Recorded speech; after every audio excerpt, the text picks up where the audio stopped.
నమో భగవతే వాసుదేవాయ. ఆత్మబంధువులందరికీ నమస్కారం. 563వ నామం జ్యోతిరాదిత్య. అంటే జ్యోతి అంటే వెలుగు, వెలుగునిచ్చే వాటిలో మొదటివాడు అని అర్థం. నిన్న ఆదిత్య అన్నారు, ఆది అన్న మొదలే, మొదటివాడు అన్నారు. మరి ఇప్పుడు ఏం చెప్తున్నారు? వెలుగునిచ్చే వాటిలో మొదటివాడు సూర్యుడు. అట్టి సూర్యుడు మరి మొదటి వెలుగు అంటే విరజము అనే స్థితి నుంచి రజస్సు అనబడేటువంటి వెలుగు రవ్వల స్థితిలోకి దిగి వస్తుంది. అంటే అక్కడ ఆ మొదట్లో ఉండేది ఏమిటి అంటే చీకటి ఉంటుంది. ఆ చీకటి నుండి అరుణోదయం వస్తుంది, అరుణోదయం నుండి వెలుగు వస్తుంది, ఆ వెలుగు నుండి మరి పరిపూర్ణమైన వెలుగు బాగా వస్తుంది. అట్లాగే ఆ చోటులో వెలుగు రవ్వల స్థితిలోకి దిగి వస్తాడు. అక్కడ తమో గుణం చీకటి అయితే రజోగుణం వస్తుంది. విరజము అంటే రజస్సు అనేటువంటి వెలుగు రవ్వల స్థితిలోకి దిగి వస్తుంది. ఆ రజోగుణమే ఏ పని చేయటానికైనా కారణం. మరి పరమాత్మ ఎటువంటి వాడు, ఏం చేస్తాడు అంటే స్థితికారకుడు కదా, మరి పోషించాలి కదా. పోషించాలి అంటే అక్కడ ఆ పోషించేటువంటి సామర్థ్యాన్ని రజస్సు అంటారు.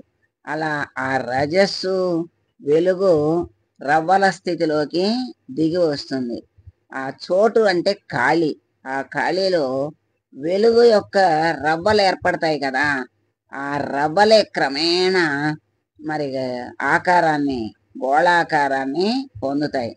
అలా మరి ఆ గోళాకారంగా ఏర్పడటం వల్ల మరి సూర్యుడు అనే మహా వెలుగుల గోళం ఏర్పడుతుంది.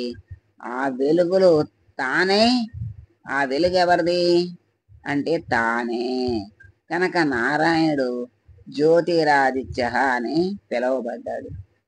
ఇప్పుడు ఆ వెలుగు రవ్వలే గోళాలుగా దిగి వస్తున్నాయి అని మనకి చెప్తున్న. గోళంగా అంటే సూర్య గోళంగా ఏర్పడింది.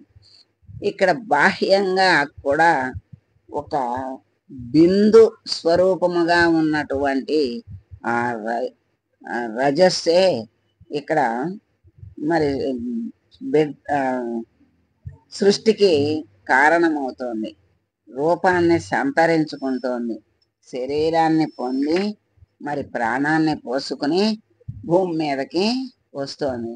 అటువంటి శక్తిని ఇచ్చేది ఏమిటి అంటే ఆ పరమాత్మే. బిడ్డకి మరి జన్మనిచ్చేటువంటి తల్లికి ఆ శక్తిని ఇచ్చేది ఆ అమ్మవారే. ఆ జగన్మాతే ఈ మాత రూపంలో ఇక్కడ సృష్టి క్రమాన్ని, సృష్టిని వ్యక్తం చేస్తోంది. మరి ఆ తల్లి ఆ శక్తిని ఇవ్వకపోతే ఈ తల్లి బిడ్డకి జన్మని ఇవ్వలేదు. అలా పరమాత్మ అందరిలోనూ ఆ రజోగుణం అనేటువంటి దానితో ఆ సృష్టిని ఆ విధంగా వ్యాప్తి చేశాడు. మరి అనేక గోళాలు, నక్షత్రాలు అనేకం ఉన్నాయి. అవన్నీ కూడా మనకి చిన్నగా, చాలా చిన్నగా కనపడతాయి, మెనుగురు పురుగుల్లాగా. కానీ అవన్నీ కూడా మరి విచారణ చేస్తే అంటే దానిలోకి వెళ్ళి తెలుసుకుంటే మరి అది సూర్యుని కంటే పెద్ద గోళాలట. అవి ఇంకా సూర్యుని కంటే పైన ఉండటం వల్ల మనకి అలా చిన్నగా కనిపిస్తున్నాయి, మెనుకు మెనుకుమంటూ అని చెప్తారు. ఇంత భౌతికమైన విషయాలకే ఎంతో లోతుగా వెళ్ళి తెలుసుకుంటే గాని అసలు విషయం మనకి తెలియట్లా. మరి ఆధ్యాత్మికమైన విషయాలు ఇంకా ఎంత లోతుకెళ్ళాలంటే హృదయ లోతుకెళ్ళాలి. హృదయ కుహరం లోపలికి వెళ్తే గాని ఆ పరమాత్మ యొక్క స్థితి తెలియటం గాని దర్శనం అవటం గాని అనుభవానికి రావటం గాని జరగదు. ఎప్పుడైతే జీవుడు అంతర్ముఖం అవుతాడో అప్పుడే పరమాత్మ యొక్క అనుగ్రహం ప్రారంభమైంది అని అర్థం. నాకు ఏమీ తెలియదు స్వామి, తెలిసేటట్లు చెయ్యాల్సింది నీవే, నీ అనుగ్రహం చేతే నేను నిన్ను తెలుసుకోవాలి స్వామి అని ఎప్పుడైతే ఏ జీవుడైతే మనసు కలిగి ఆయన్ని ప్రార్థిస్తాడో అప్పుడు మరుక్షణం ఆయన చక్కగా ఆ మార్గాన్ని చూపిస్తాడు, ఆ మార్గంలో నడిపిస్తాడు. అటువంటి దయామయుడు పరమాత్మ. అదే ఆ జ్ఞానమే జ్యోతి. ఆ జ్యోతి అంటేనే వెలుగు. ఆ వెలుగు ఎక్కడుంది అంటే మన లోపల ఉంది. ఆ లోపల ఉన్నటువంటి వెలుగుని మనం తెలుసుకున్నట్లయితే ఇంకా ఎప్పుడూ సదా వెలుగులో ఉన్నట్లే. అంటే చీకటి అనేది ఇంకా వాడికి లేదు. ఎందుకంటే ఎక్కడ చూసినా ఆ నేను ఉన్నాను, ఆ నేనే ఆత్మస్వరూపం, అదే జ్యోతి, అదే వెలుగు, అదే జ్ఞానము. ఆ జ్ఞానము నేనని నేనంటున్నా, మరి అందరూ నేనంటున్నారు కదా, ఈ జ్యోతి అందరిలో ఉంది కదా, ఈ జ్ఞానమే అందరిలో ఉంది కదా, ఈ నేనే అందరిలో ఉంది కదా, అంటే అంతా ఒకటే, రెండు అనేది లేదు. ఇదంతా ఒకటే స్వరూపముగా భావించి ఆ జ్ఞానం అనేటువంటి వెలుగులో పరమాత్మ మనల్ని నడిపిస్తాడు. ఆ వెలుగులు ఎవరు అంటే ఆ భౌతికమైన వెలుగులైనా ఆయనే, ఆధ్యాత్మిక వెలుగు అయిన జ్ఞానము ఆయనే కనుక ఆయన్ని జ్యోతిరాదిత్య అన్నారు. అటువంటి జ్యోతిరాదిత్య అయినటువంటి స్వామి ఎక్కడున్నాడు? సూర్యమండలంలో ప్రకాశిస్తూ ఉన్నాడు. జ్యోతి స్వరూపుడై జగత్తునంతా కూడా వెలుగులో నింపి ఆ వెలుగులో అందరూ కూడా జీవించేటువంటి స్థితిని, మరి పాడి పంటల్ని ఇచ్చి వాళ్ళకి పోషణ కర్తయ్యి ఆయన తాను తన ధర్మాన్ని తాను నిలబెట్టుకుని జ్యోతి స్వరూపుడైనటువంటి స్వామి జ్యోతిరాదిత్యుడు అయ్యాడు. అందుకని సూర్యమండలంలో ప్రకాశించే జ్యోతి స్వరూపుడైనటువంటి భగవంతుణ్ణి ఏమన్నారు? జ్యోతిరాదిత్య అన్నారని శంకరాచార్యులు గారు భావించారు. సూర్యమండలంలో మధ్యలో వెలిగేటువంటి వెలిగే సాక్షాత్తు శ్రీ మహావిష్ణువు. అందుకే ఆ సూర్యుణ్ణి ఏమంటున్నాం మనం? మన అందరికీ అనుభవం సూర్యనారాయణుడు అంటున్నాం. ఆ నారాయణ స్వరూపమే సూర్యుడిగా వచ్చి స్థితికారకుడు అయ్యాడు కనుక సూర్యనారాయణుడు అన్నారు. ఆ నారాయణుడు శంకు చక్రాలతో మనకి దర్శనం అవ్వదు. ఈ నారాయణుడు ప్రతిరోజు మనకి దర్శనమిస్తున్నాడు, స్పర్శనమిస్తున్నాడు, వెలుగునిస్తున్నాడు, పాడి పంటలను ఇస్తున్నాడు. అన్నిటినీ ఇస్తున్నటువంటి సూర్యనారాయణ మూర్తిని నారాయణ స్వరూపంగా భావించి ఆయనకి సూర్యుడు నమస్కార ప్రియుడు. అర్ఘ్యం వదిలితే చాలట ఆయనకి ఎన్నో పూజలు ఎన్నో చెప్పలేదు.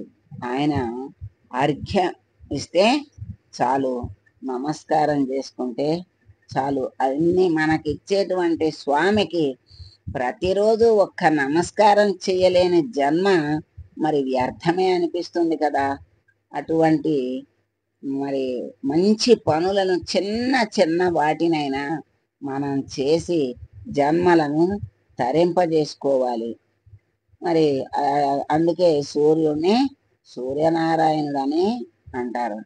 పరాశర భట్టరు శంకరుల వారు చెప్పిన అర్థాన్ని అంగీకరించారు. కానీ సత్యసంధుల వారు ఈ అర్థంతో పాటు జ్యోతిస్వరూపాలైన నక్షత్ర గ్రహాదులకు కూడా నాయకుడై ముందుండే స్వామి కనుక ఆయనే జ్యోతిర్వేత్తలు ఓం జ్యోతిరాదిత్యాయ నమః అని స్వామిని పూజిస్తున్నారు.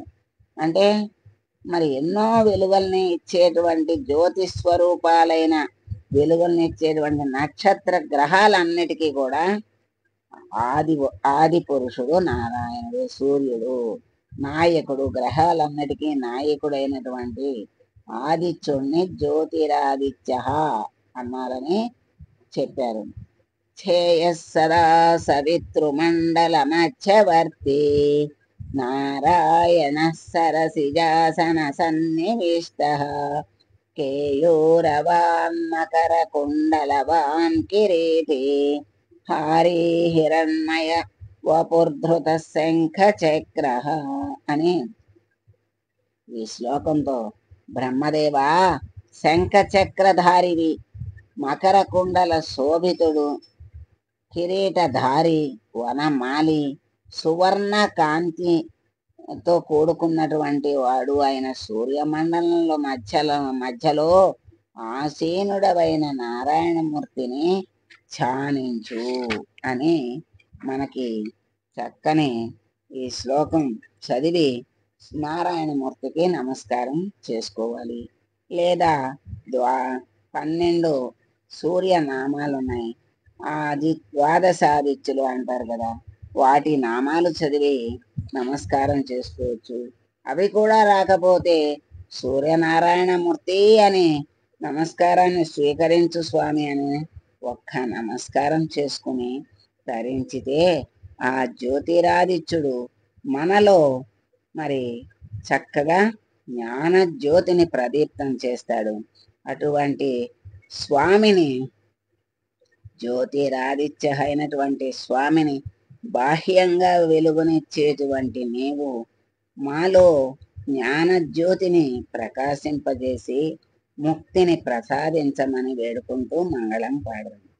మంగళం కౌసలేంద్రాయ మహనీయ గుణాత్మనే సర్వలోక శరణ్యాయ సాధురూపాయ మంగళం.